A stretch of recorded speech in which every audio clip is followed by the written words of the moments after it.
ये स्कूल के लिए आपका क्या कहना है, किस पदाधिकारी को क्या कहना है? इसमें सीओ का सबसे बड़ा कमी है। अच्छा, सीओ साहब को बार बार कहते कहते अब यहाँ तक कि असेंबली क्वेश्चन भी विधानसभा में चला। जय हिंद, नमस्कार। आप देख रहे हैं सीएम खबर। सीएम खबर अभी पूर्वी चंपारण जिले के चिरैया प्रखंड अंतर्गत पंचायत परेवा के गांव में है। आइए एक बहुत महत्वपूर्ण मुद्दा जो शिक्षा से जुड़ा हुआ है। ये ऐसा गांव है, इस गांव में अभी तक शिक्षा का अभाव तो है ही, यहाँ स्कूल भी नहीं है। इस स्कूल को लेके आज इन ग्रामीणों का जमावड़ा यहाँ पर लगा हुआ है और इनसे जानेंगे कि आखिर इन लोगों के साथ क्या समस्या है और इन्हें क्या चाहिए। सरकार को हम सरकार तक आवाज़ पहुँचाते हैं। क्या समस्या है यहाँ? यहाँ समस्या है कि यहाँ इतनी बड़ी आबादी है, फिर भी यहाँ पर विद्यालय का तो नवसृजित विद्यालय का तो उद्घाटन हुआ, चाहे कहीं से फ़ोन लाया गया। यहाँ पे 4 शिक्षक बहाल है, लेकिन इसका भवन नहीं है। अच्छा। और ज़मीन भी है तो किसी कारणवश 5-6 धुर ज़मीन कम पड़ने के कारण यहाँ पर भवन का निर्माण नहीं हो पा रहा है। और जिसका नतीजा है कि हम लोगों को बच्चों को दूसरे विद्यालय में, यहीं पे कन्या विद्यालय में पढ़ने जाने के लिए विवश होना पड़ता है, जिसमें हमारे ग्राम के बच्चे जब जाते हैं तो उसको तरह तरह की कठिनाइयों का सामना करना पड़ता है। जैसे कि एक्सीडेंट हो जाता है, किसी बच्चों को सांप काट लेता है, किसी बच्चों को बिच्छू काट लेता है। कुछ दिन पहले हमारे ग्राम के कुछ ऐसे बच्चे थे जिनको एक बच्चे को सांप काट लिया था, जिसका इलाज कराने में काफ़ी उसका खर्च हुआ। और एक बच्चा था जिसका एक्सीडेंट हो गया, उसको भी इलाज कराने में लगभग 30-40 हज़ार रुपये उस बेचारे गरीब का रुपया लगा। तो मैं जिला शिक्षा पदाधिकारी से यह निवेदन करना चाहता हूं कि इस मुद्दा पर अविलंब ध्यान देते हुए यहाँ की जो विद्यालय के लिए जो भूमि आवंटित हुआ है, उस पे भूमि पर भवन निर्माण कराया जाए और यहाँ के ग्रामीणों को एक शिक्षा के लिए एक उपहार दिया जाए, ताकि यहाँ के बच्चा भी अपने ग्राम में रहकर अच्छा शिक्षा ग्रहण कर सके। चलिए हम आपकी बात को जिला शिक्षा पदाधिकारी महोदय तक पहुंचाते हैं। उस विद्यालय में खास करके रास्ता जाने के लिए नहीं है। अच्छा। अगर बरसात की मौसम आ जाए तो लगभग वह उस विद्यालय से रोड तक की दूरी में 5 फीट पानी लगा रहता है और पाक कीचड़ रहता है, जिसको टप करके शिक्षक से लेकर के बच्चों तक जाते हैं, जिसमें तरह तरह की समस्या उत्पन्न हो जाती है। चलिए उस विद्यालय को भी, जिस विद्यालय की आप चर्चा कर रहे हैं जहां रास्ता विहीन विद्यालय है, उस विद्यालय को भी हम जिला शिक्षा पदाधिकारी महोदय तक पहुंचाएंगे। पुनः हम आते हैं यहाँ इस परेवा में। हम जानते हैं कि यहाँ स्कूल स्थापित करने के लिए आप लोगों ने कौन कौन सा कदम उठाया है? यहाँ पर हम लोग स्कूल को स्थापित करने के लिए बहुत से, यहाँ पहले हुआ कि ज़मीन नहीं, तो हम लोगों ने एक आदमी से ज़मीन दिलवाए, जो ज़मीन 1 कट्ठा 14 धुर है, उसमें विद्यालय बन सकता है। बगल बगल में बिहार सरकार की बहुत सी ज़मीन है, मैंने यहाँ स्कूल बन सकती है। लेकिन सीओ साहब का जो है कि कथन है कि 2 कट्ठा ज़मीन होने के बाद हम वहाँ पर जो है कि भवन को निर्माण कराएंगे। तो 100 धुर ज़मीन इसमें कम हो रहा है, तो 100 धुर ज़मीन हम लोग भी उपलब्ध करा देंगे। और रही बात कि बिहार सरकार के यहाँ पर बहुत ज़मीन है, यदि उसमें से भी 100 धुर ज़मीन सीओ साहब चाहेंगे दे करके बनवा देने के लिए तो बन सकता है। तो सीओ साहब की कमी है, जिसके चलते यहाँ पर भवन का निर्माण नहीं हो रहा है। हम तो यही कहेंगे, वो चाहेंगे तो हर माने यहाँ का प्रॉब्लम दूर हो जाएगा। अच्छा, आप कहाँ तक पढ़े लिखे हैं? हम मैट्रिक किए हुए हैं। उस जमाने में भी आप मैट्रिक कर लिए और आज का ये सुशासन का जमाना है जहाँ स्कूल के लिए ग्रामीणों को दर दर भटकना पड़ रहा है। यहाँ बहुत दिक्कत है बच्चों को आने जाने के लिए, यहाँ बहुत सुविधा है।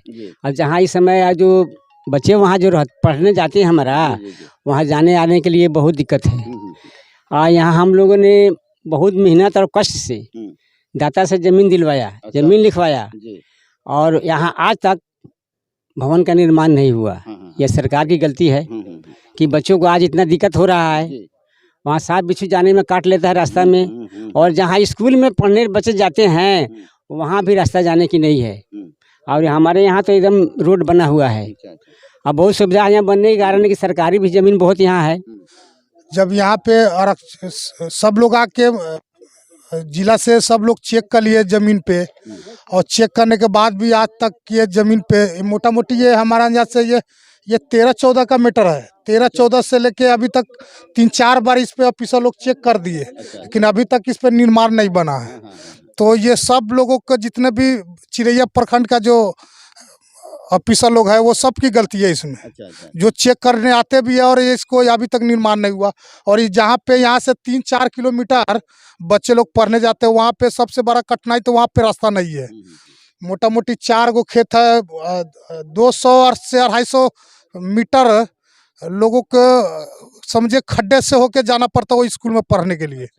और कम से कम आपको जांग भर वहाँ पे कीचड़ आपको मिलेगा देखने के लिए। और वहाँ पे बच्चे लोग भी जाते हैं दूसरे गांव में, तो छोटे छोटे एकदम छोटे बच्चे लोग जाते हैं। उस बच्चे लोग को भी, उस गांव के बच्चे लोग कोई मार देता है, उस सांप बिच्छू भी काट लेता है उसको। तो इसलिए हम सरकार से मांग करते हैं कि जल्द से जल्द बेविलम्ब यहाँ पे ये स्कूल का निर्माण करे। हम लोग यही सरकार से मांग करते हैं। चलिए बताते चले, जो आबादी है निम्न वर्ग के कम है और ज़्यादातर गरीब लोग ही हैं इस बस्ती में, और इन गरीबों का मांग है शिक्षा। सरकार से क्या चाहिए इन्हें? शिक्षा चाहिए, स्वास्थ्य चाहिए। आखिर सरकार के ये पदाधिकारी लाल फीताशाही इसको उजागर करते ये ग्रामीण है कि 2014 से लेके अभी तक किसी ने संज्ञान में क्यों नहीं लिया? आपका क्या कहना है? हुआ इस समाज के लिए और इस स्कूल के लिए जब से ये निर्माण हुआ है, ज़मीन दिया गया है दाता द्वारा, तब से हम इस कागज़ को ढो रहे हैं। और ढोते ढोते अभी तक थक गए। थकने के बाद तब ग्रामीण लोग से हम कहते हैं कि भाई आप लोग भी थोड़ा सहयोग कीजिए कि इसमें काम बढ़े। वहाँ से भी लोग आया, एडीएम साहब के कहा गया, शिक्षा विभाग के जो अति होते जेई, कहा गया कि नहीं हम लोग सीओ के एनओसी से मांग नहीं करते हैं, एडिशनल कलेक्टर के एनओसी के मांग करते हैं। एडिशनल कलेक्टर के यहाँ हम लोग जाकर आवेदन दे दिए, कागज़ चौंका दिए। वहाँ से जांच में आया तीसरे महीना में, लगभग तीसरे महीना में, मोटा मोटी 5-6 महीना पहले वहाँ से मिला है कि सीओ साहब जांच करके वहाँ ज़मीन उपलब्ध करा कर, जो ज़मीन है उसको नक्शा कटवा करके भेजे कि हम आवंटन राशि भेजकर वहाँ भवन बनवाएं। अभी तक सीओ साहब जब कहते हैं हम लोग कि सर भिजवाइए ना, करवा दीजिए ना काम, भेजते हैं। अभी बिहार सरकार के माने जो नेता है उनसे भी कहवा रहे हैं कि भाई आप लोग सरकार में है, चाहे आप लोग देखिए कि हम लोग के कोई नहीं सुन रहा है। नेता लोग भी कह रहा है, तो आजकल कर रहे हैं। यही तो प्रॉब्लम है, जिसके चलते हम लोग के बच्चा जाते हैं।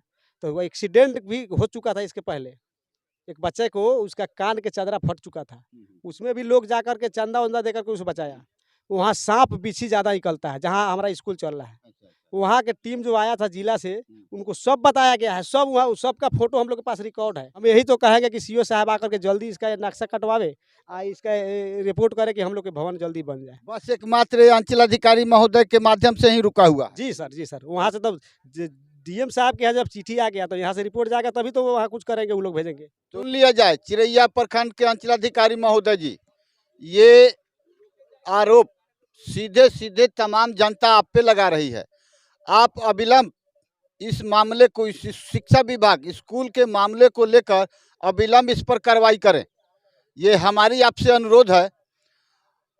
और शिक्षा विभाग अभी तो ध्वस्त है ही, लेकिन फिर भी इन लोगों का चाहत है कि हमारे बच्चे शिक्षित हों, और सरकार भी पुरजोर प्रयास कर रही है। मेरा ये मानना है सरकार की छवि खराब करने में इन सभी छोटे से लेकर बड़े पदाधिकारियों का अहम भूमिका है। ये नहीं होना चाहिए। मैं सीएम खबर से आरएस पांडे, जय हिंद, नमस्कार।